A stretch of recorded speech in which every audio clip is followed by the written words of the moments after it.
ಮಂತ್ರಿಯಾಗಿದ್ದುಕೊಂಡು ಮಗನಿಗೆ ಲೋಕಸಭಾ ಟಿಕೆಟ್ ಕೇಳೋದಿಲ್ಲ. High command ticket ಕೊಟ್ರೆ ಚುನಾವಣೆಗೆ ಹೋಗ್ತೀವಿ. ಮೃಣಾಲ್ ಹೆಬ್ಬಾಳ್ಕರ್ಗೆ ಟಿಕೆಟ್ ಕೊಡಿಸೋದಕ್ಕೆ ಲಕ್ಷ್ಮೀ ಹೆಬ್ಬಾಳ್ಕರ್ನ ಬೆಂಬಲಿಗರು ಪಟ್ಟು ಹಿಡಿದಿದ್ರು ಸಭೆಯೊಂದರಲ್ಲಿ. ಸೊ ಮಗನಿಗೆ ಟಿಕೆಟ್ ಕೊಡಿಸೋ ಬಗ್ಗೆ ಲಕ್ಷ್ಮೀ ಹೆಬ್ಬಾಳ್ಕರ್ ಈ ರೀತಿ ಸ್ಪಷ್ಟನೆ ಕೊಟ್ಟಿದ್ದಾರೆ. ಮೃಣಾಲ್ ಹಣೆ ಬರಹದಲ್ಲಿ ಏನಿದೆ ಹಾಗಾಗುತ್ತೆ ಅಂತ ಹೇಳಿದ್ದಾರೆ. ನಾನು ಮಿನಿಸ್ಟರ್ ಇದ್ದೀನಿ, ಮತ್ತೆ ಮಗನಿಗೂ ನಾನು ಟಿಕೆಟ್ ಕೇಳಲ್ಲ.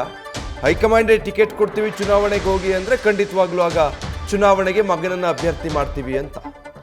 ಆ ಮೂಲಕ ಬೆಂಬಲಿಗರೇನು ಒತ್ತಾಯಿಸ್ತಾ ಇದ್ರು ಮಗನನ್ನೇ ಅಭ್ಯರ್ಥಿ ಮಾಡಬೇಕು ಅಂತ. ಅದಕ್ಕೆ ಈ ರೀತಿ ಉತ್ತರ ಕೊಟ್ಟಿದ್ದಾರೆ. ನಾನು ಒತ್ತಾಯ ಮಾಡಿಲ್ಲ. ಜನರು ಮತ್ತು ಜನ ಮತ್ತು ಮುಖಂಡರ ಆಶಯ ಥರ ಬೆಳಗಾವಿಯಿಂದ 2 ಹೆಸರು ಶಿಫಾರಸು ಆಗಿದೆ ಅಂತ ನಾನು ಕೂಡ ಮಾಧ್ಯಮದಲ್ಲಿ ನೋಡಿದ್ದೀನಿ.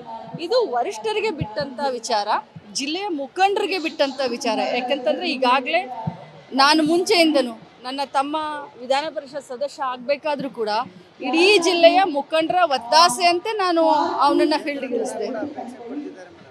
ಕ್ಷೇತ್ರದ ಜನ ಕೂಡ ಅಪೇಕ್ಷೆ ಪಡ್ತಾ ಇದ್ದಾರೆ, ಜಿಲ್ಲೆಯ ಜನ ಕೂಡ ಅಪೇಕ್ಷೆ ಪಡ್ತಾ ಇದ್ದಾರೆ, ಎಲ್ಲ ಸಮಾಜದ ಬಾಂಧವರು ಕೂಡ ಅಪೇಕ್ಷೆ ಪಡ್ತಾ ಇದ್ದಾರೆ. ಬಟ್ ಪ್ಯೂರ್ಲಿ ಹೈಕಮಾಂಡ್ ಏನು ಆದೇಶ ಕೊಡುತ್ತೋ ಅದನ್ನು ನಾನು ಪಾಲಿಸ್ತೀನಿ. ಯಾರಿಗೆ ಅವನ ಜಾಗದಲ್ಲಿ ಯಾರಿಗೆ ಕೊಟ್ಟರು ಇಲೆಕ್ಷನ್ ಮಾಡಲಿಕ್ಕೆ ತಯಾರಿದ್ದೀನಿ. ನನ್ನ ಮಗನಿಗೆ ಕೊಟ್ಟರು ಕೂಡ ಇಲೆಕ್ಷನ್ ಮಾಡಲಿಕ್ಕೆ ತಯಾರಿದ್ದೀನಿ. ಡೀಟೇಲ್ಸ್ ಕೊಡ್ತಾರೆ ಶ್ರೀಕಾಂತ್, ಲೈವ್ನಲ್ಲಿ ಜಾಯಿನ್ ಆಗ್ತಾ ಇದ್ದಾರೆ.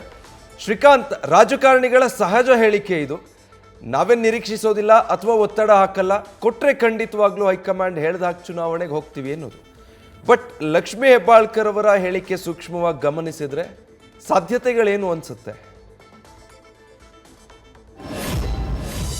ನೋಡಿ ವಿಜಯ್, ಈಗಾಗಲೇ ಏನಂತಂದರೆ ರಾಜ್ಯದಲ್ಲಿ ಕಾಂಗ್ರೆಸ್ ಸರ್ಕಾರ ಅಧಿಕಾರದಲ್ಲಿದೆ.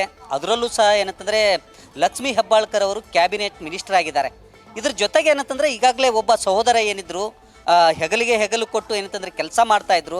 ಅವರನ್ನು ಈಗ ಪದವೀಧರ ಕ್ಷೇತ್ರದಿಂದ MLC ಆಗಿ ಆಯ್ಕೆ ಮಾಡಿದ್ದಾಗಿದೆ.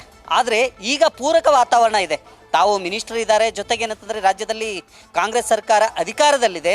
ಇಂಥ ಸಂದರ್ಭದಲ್ಲಿ ಏಕೈಕ ತಮ್ಮ ಮಗ ಏನಿದ್ದಾರೆ ಮೃಣಾಲ್ ಹೆಬ್ಬಾಳ್ಕರ್ ಅವರನ್ನು ಏನು ಸಂಸದರನ್ನಾಗಿ ಆಯ್ಕೆ ಮಾಡಬೇಕು ಅನ್ನೋ ಒಂದು ವಿಚಾರ ಏನಿದೆ ನಿಜಕ್ಕೂ ಲಕ್ಷ್ಮೀ ಹೆಬ್ಬಾಳ್ಕರ್ ಅವರ ತಲೆಯಲ್ಲಿದೆ. ಆ ಹಿನ್ನೆಲೆಯಲ್ಲಿ ಈಗಾಗಲೇ ಏನಂತಂದರೆ ಒಂದು ಹಂತದಲ್ಲಿ ತಮ್ಮ ಬೆಂಬಲಿಗರ ಮೂಲಕ ಏನಂತಂದರೆ KPCCಗೆ ಮೃಣಾಲ್ ಹೆಬ್ಬಾಳ್ಕರ್ ಅವರ ಹೆಸರನ್ನು ಏನಂತಂದರೆ ಅರ್ಜಿ ನೀಡಿದ್ದಾರೆ. ಹಾಗಾಗಿ ಮೃಣಾಲ್ ಹೆಬ್ಬಾಳ್ಕರ್ ಅವರ ಹೆಸರನ್ನು ಈಗಾಗಲೇ ಹೈಕಮಾಂಡ್ಗೂ ಸಹ ಶಿಫಾರಸು ಮಾಡಲಾಗಿದೆ.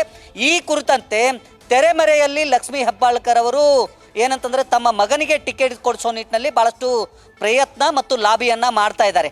ಆದರೆ ಇದರ ನಡುವೆ ಏನಂತಂದರೆ ನಿನ್ನೆ ಅವರ ಮನೆಯಲ್ಲಿ ಒಂದು ಸಭೆ ಇತ್ತು. ಈಗಾಗಲೇ 800 ಕೋಟಿ ರೂಪಾಯಿ ಅನುದಾನವನ್ನು ತಮ್ಮ ಕ್ಷೇತ್ರಕ್ಕೆ ತೆಗೆದುಕೊಂಡು ಬಂದಿದ್ದಾರೆ. ಆ ಹಿನ್ನೆಲೆಯಲ್ಲಿ ಅಭಿನಂದನಾ ಸಮಾರಂಭವನ್ನು ತಮ್ಮ ನಿವಾಸದಲ್ಲಿ ಹಮ್ಮಿಕೊಂಡಿದ್ರು. ಅಂಥ ಸಂದರ್ಭದಲ್ಲಿ ಅಲ್ಲಿರ್ತಕ್ಕಂಥ ಇವರ ಅಭಿಮಾನಿಗಳು ಮೃಣಾಲ್ ಹೆಬ್ಬಾಳ್ಕರ್ ಅವರಿಗೆ ಟಿಕೆಟನ್ನು ನೀಡಿ ನಾವು ಏನು ಮರಾಠ ಭಾಗ ಏನಿದೆ, ಮರಾಠ ಭಾಗದಲ್ಲಿರ್ತಕ್ಕಂಥ ಜನರು ಒಗ್ಗಟ್ಟಾಗಿ ಏನಂತಂದರೆ ನಿಮಗೆ ಓಟನ್ನು ನೀಡ್ತೀವಿ, ಬೆಂಬಲಿಸ್ತೀವಿ ಅನ್ನೋ ಮಾತನ್ನು ಹೇಳಿದರು.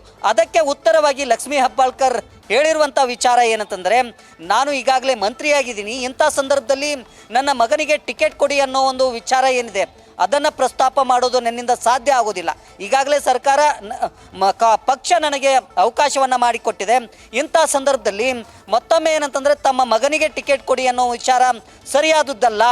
ಹಾಗಾಗಿ ನಾನು ಈ ವಿಚಾರವನ್ನು ಪ್ರಸ್ತಾಪ ಮಾಡೋದಿಲ್ಲ. ನಮ್ಮ ಹೈಕಮಾಂಡ್ ಇದೆ, ಜೊತೆಗೆ ಏನಂತಂದರೆ ಸತೀಶ್ ಜಾರಕಿಹೊಳಿ ಅವರು ಬೆಳಗಾವಿ ಲೋಕಸಭಾ ಕ್ಷೇತ್ರದ ಉಸ್ತುವಾರಿಯಾಗಿದ್ದಾರೆ ಮತ್ತು ಜಿಲ್ಲಾ ಉಸ್ತುವಾರಿ ಸಹ ಆಗಿದ್ದಾರೆ.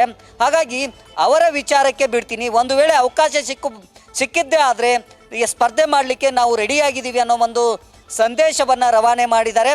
ಇದರ ಜೊತೆಗೆ ಏನಂತಂದರೆ ಇನ್ನೊಂದು ವಿಚಾರ ಏನಂತಂದರೆ ಭಾಳಷ್ಟು ಏನಂತಂದರೆ ಇದಕ್ಕೆ ಸಂಬಂಧಪಟ್ಟಂತೆ ಹೈಕಮಾಂಡ್ ಗಮನಿಸ್ತಾ ಇದೆ ಅನ್ನೋ ಒಂದು ವಿಚಾರವನ್ನು ಸಹ ಇದೇ ಸಂದರ್ಭದಲ್ಲಿ ಲಕ್ಷ್ಮೀ ಹೆಬ್ಬಾಳ್ಕರ್ ಪ್ರಸ್ತಾಪ ಮಾಡಿರುವಂಥದ್ದು.